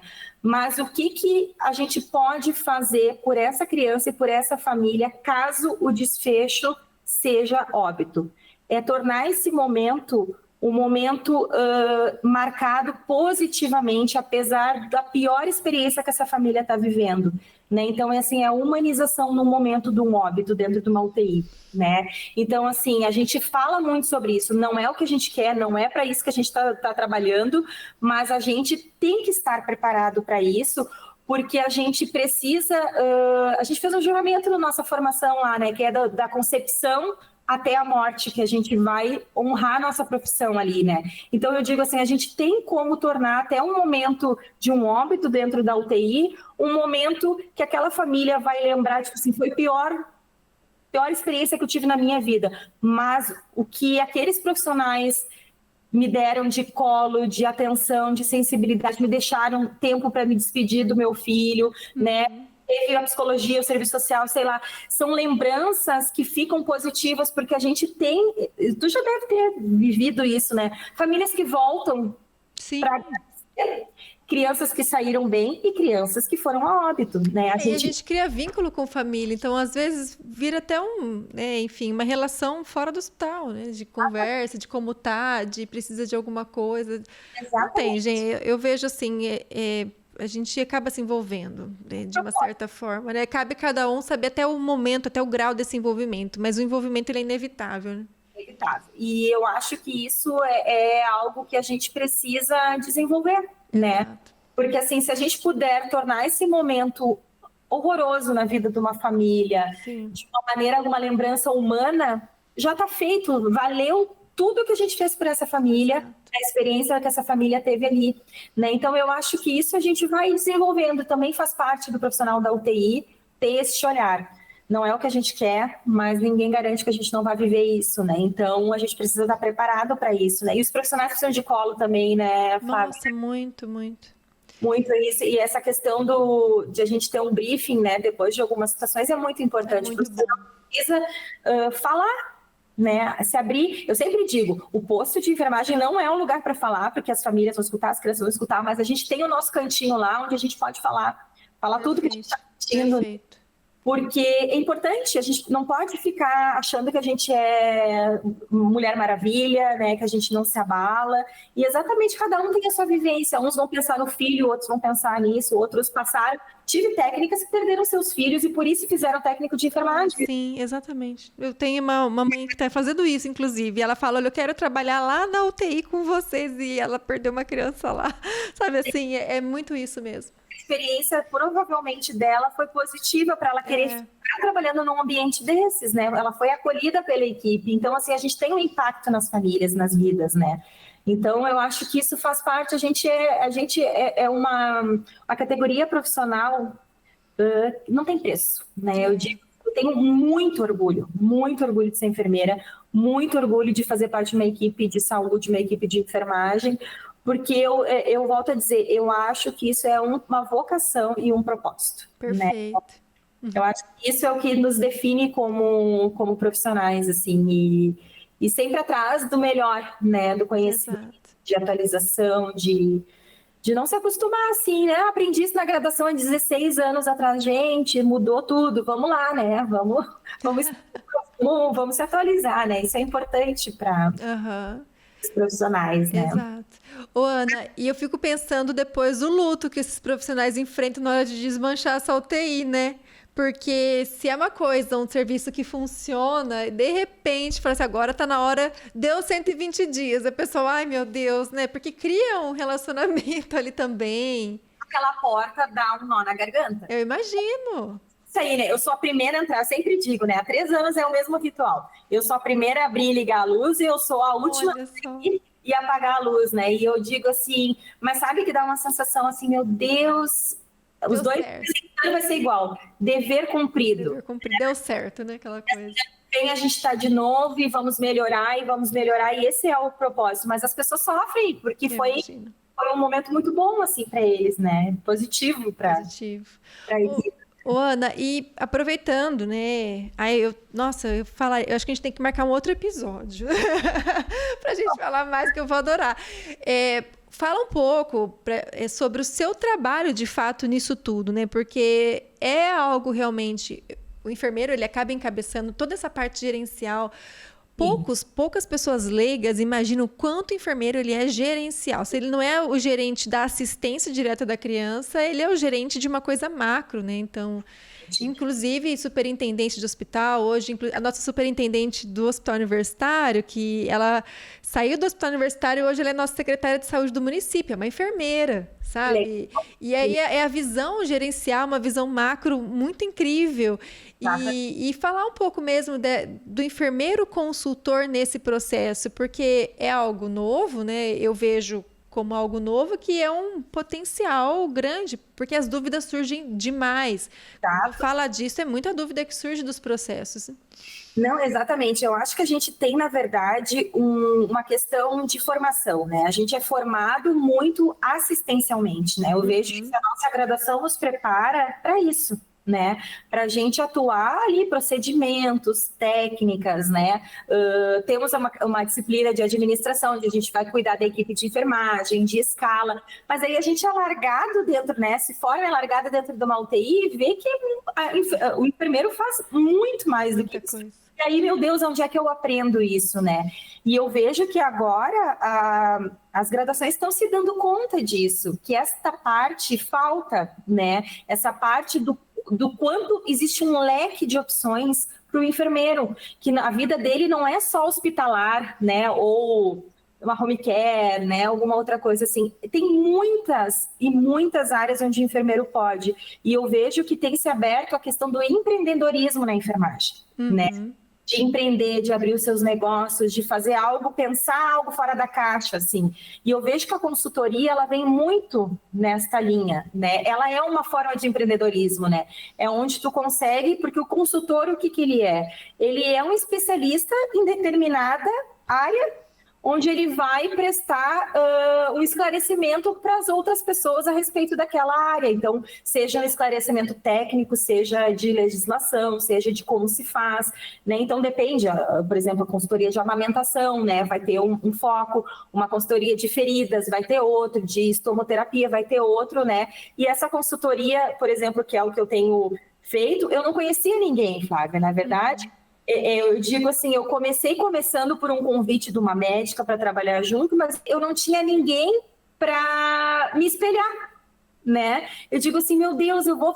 Não, ok, eu já pensei sobre isso, mas como faz? Né?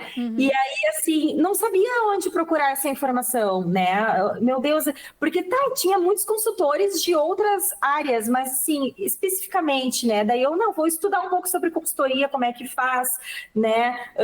O que o consultor precisa ter alguma formação para ser consultor, né? Aí vi que tu não tem uma formação de consultor, tu precisa ter uma especialização na área que você vai prestar consultoria, né? Então, assim, começou meio do nada, assim, sem ter alguém para me inspirar, para me espelhar, mas eu acho que é isso mesmo, acho que a enfermagem tem que desbravar, né? Não tem que esperar ter alguma coisa formal, assim, não, vai ter uma especialização sobre consultoria de abertura de UTI.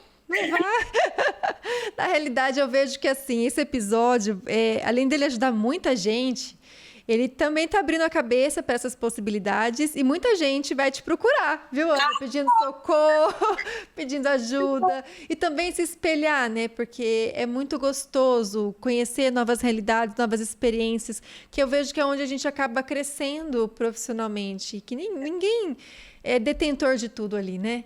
E essa expertise compartilhada é o que a gente vai fazendo agregar. E que sorte do serviço de ter você de referência para ajudar a guiar nesse processo que é tão difícil, porque não é fácil, né? Não. Claro que para você que está fazendo isso já há um tempo, você já tem a trilha.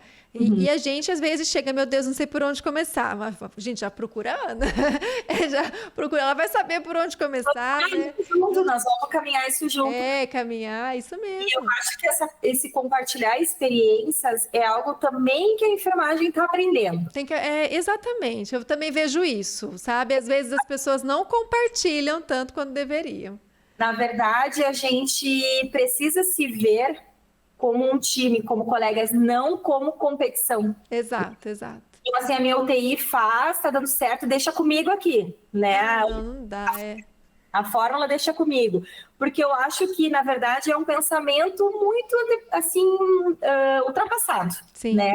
Nós precisamos compartilhar, precisamos realmente estar buscando, e isso eu acho que a terapia intensiva pediátrica brasileira tem buscado isso, né? Eu vejo com muito, assim, eu fiz a prova de título em 2018, e só eu, assim, não conheci ninguém, assim, que foi. Hoje eu já vejo várias enfermeiras que foram atrás, né? E que buscaram, que se inspiraram, que estão interessadas. E eu sou a primeira a incentivar, né? Gente, a gente precisa disso, né? Tá precisando muito. A gente tem pouquíssimas pessoas com essa formação, né? E parou aquele pensamento, tá, mas para que eu vou fazer isso? Vai me dar mais alguma coisa? Sim, vai te dar muitas possibilidades, né? Então, acho que a gente precisa mudar esse pensamento, né? Não é só para coordenar uma UTI que eu preciso ser uma titulada, né? Então, assim, abre muito o leque de opções para se trabalhar, né? E acho que a enfermagem, ela está se redesenhando. Acho que tem muitas áreas que a gente nem sabe que pode atuar. Que né? Mas a gente ainda. Ter conhecimento, procurar buscar isso, né? Porque é uma categoria profissional que está se fortalecendo. Eu tenho visto dessa forma, né? Assim como a gente vê experiências muito ruins e coisas pesadas que acontecem, eu prefiro olhar para o copo cheio. Exato. As coisas que estão dando certo, né? Então, assim, os casos de sucesso que eu digo, né? Colegas que estão se dando super bem em áreas empreendedoras, né? E se incentivar, a gente tem que se apoiar, porque tem espaço para todo mundo. Ninguém está pegando lugar de ninguém, tem espaço. Mas o Brasil é tão grande, gente, falta tanto recurso humano quando a gente pensa em pediatria, né? Exatamente. Mas é exatamente isso. Ô, Ana, e onde as pessoas te encontram? Porque elas vão te procurar. Elas vão me procurar. Então, eu posso deixar ali o contato, assim, da consultoria, né? Você faz online também, se precisar? Tipo, eu tô em outra região do Brasil. A gente pode acertar isso. Eu estou em construção do meu perfil, Legal. Né? E acho que a mídia, ela é um grande veículo para isso, né? Estou em construção dessa parte, assim, de marketing, de como que isso vai fazer, porque, na verdade, vou te dizer, Flávia, um pouco do que me travou foi porque eu estava sozinha e não conseguia abraçar tudo que vinha, né? Então, assim, melhor nem divulgar, deixa eu fazer uma coisa para ver se vai dar certo, e foi dando, né? Então, assim, foi o que eu tenho feito até hoje é indicação de pessoas que têm chamado e eu tenho feito, né? Então, eu quero também, assim, profissionalizar, né, ter a marca, ter tudo, que no momento eu ainda estou em construção disso, né? Porque eu acho que agora já tem corpo, né? Assim, já testou bastante, né? E deu certo, né? E acho que é um caminho assim que dá para se replicar, né? Então eu estou nessa fase. Se me perguntar em que fase que eu estou dessa trilha profissional, é isso, né? Eu estou nessa construção da marca, né? Da consultoria, que a consultoria eu faço, né? Mas agora vamos profissionalizar, vamos tornar PJ, vamos, né? Então, eu estou nesse momento, assim. Mas isso também é importante de dizer. Se a gente esperar, Não vai, né? Esperar o momento nunca vai chegar, né? Nunca. Esperar o momento, vou ter o meu canal, o meu escritório, o meu não sei o quê. Não, né? Eu vou fazer. As coisas vão vindo junto. Eu acho que a gente tem que ter coragem para isso, assim, né? De ir fazendo, conforme vai dando certo, a gente vai profissionalizando, né? Mais ainda. Exato, exato. Mas a gente vai deixar o seu Instagram, seu contato, o que você quiser passar de contato, eu vou deixar no descritivo do episódio no YouTube, também lá no Instagram, porque é importante divulgar, porque é um trabalho de qualidade, validado, num serviço que funciona muito redondinho, que é uma coisa que a gente busca, né? Então, é expertise da teoria aplicado à prática de uma pessoa que já vivenciou diversas realidades, das mais perfeitas e das imperfeitas também. Então, isso ajuda, né? Isso faz o profissional que está em busca de algo parecido conseguir agregar toda essa expertise e individualizar de acordo com as necessidades dele. Então, Brasil, tô no Nordeste, tô no Norte, não sei por onde começar, procura a Ana. Ajuda a nos aproximarmos, apesar da distância geográfica, né? Exatamente. Tratar direitinho assim, o contato, e acho que vai ser uma troca bem importante. Assim, estou super, super aberta aí para compartilhar a experiência e auxiliar, com certeza. Perfeito. Ana, não tem nem como te agradecer, porque eu sei que é uma doação de expertise, de tempo, o quanto o nosso tempo é valioso, né? E eu tenho certeza de que isso vai acalentar muitos profissionais, vai abrir possibilidades, visões diferentes, networking. Com certeza foi um investimento de tempo que eu sei que tempo é muito precioso, né? Então eu valorizo cada episódio, cada momento aqui com vocês e eu aprendo demais. Eu falo que esses podcasts, eu vou assim, peraí, vamos descobrir. Eu faço o roteiro pensando o que eu quero aprender. Mas vamos descobrir aqui. E para mim foi muito gostoso, porque realmente é uma realidade macro que eu não tenho experiência, sabe? Então, ouvir isso, como funciona, lapidar, ver as minhas poucas experiências mais macro, assim, e entender um pouco mais é muito prazeroso. Então, eu te agradeço imensamente. Eu que agradeço, acho que foi uma conversa rica, né? Muito bom, assim, poder contar e ouvir também um pouquinho, assim, de que existe, né, interesse nessa área que eu tenho feito, né, tenho trabalhado. Isso é muito importante, assim, e acho que a troca, né, de UTIs, a gente traz, assim, cada uma no estado, né, mas as dores, né, nossas são as mesmas, são né? As mesmas. Uhum. Então, assim, acho que a gente tem muito a trocar, muito a compartilhar, e eu te agradeço muito. Foi maravilhoso essa conversa e essa troca de experiência. Perfeito. E ó, curtam o episódio, tem que curtir o episódio, tem que compartilhar, coloca lá no grupo da UTI e fala, olha gente, vê esse episódio aqui que vai agregar, olha essa experiência, é muito importante para métricas, para a gente entender que são episódios relevantes, para a gente continuar esse Pedcast, chegar cada vez mais episódios e comenta assim, ai Flávia, volta, né, Ana volta, vamos direcionar para um outro tema, olha a experiência que ela tem, que um episódio de um pouco mais de 1 hora a gente não consegue abarcar tudo, mas isso não impede dela voltar, então direcionem as dúvidas que a gente faz o convite novamente e abusa da Ana mais um pouquinho aqui no online. Tá? Então tá. Muito obrigada, viu, Ana? E precisando também da gente, estamos à disposição. Pode deixar. Obrigadão mesmo, tá? Obrigada mesmo. Um beijo, viu? Beijo. Tchau. Tchau.